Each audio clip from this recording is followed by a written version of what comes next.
worked where stuff was set aside and had been sitting in there for a couple years, and you ask your manager, hey, are you going to throw that away, or can I take that home? And that's how you got some network cards, right? Because they upgraded their generation. They didn't know what to do with them. And I can remember when we first set up our first LAN with they were 3Com 3C503 cards, and we set up a ThinNet network, and we did this to play Doom. Like Doom had come out in '92, and we said, hey, we can play network Doom, but we need to build a network first.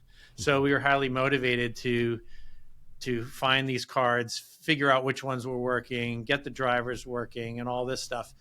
And so you start building stuff, and then you start putting infrastructure together. Like we set up a dial-up PPP connection on the internet with we were routing a Class C over the internet. This was in '93 when you could get public internet. Set up a Linux machine from floppies, built from parts, setting up a Class C network where we were running all our machines on the internet back in '93, registering a domain. So you learn by building and doing, and by tearing apart. That's one of the fun things that you learn eventually, and that has served me well.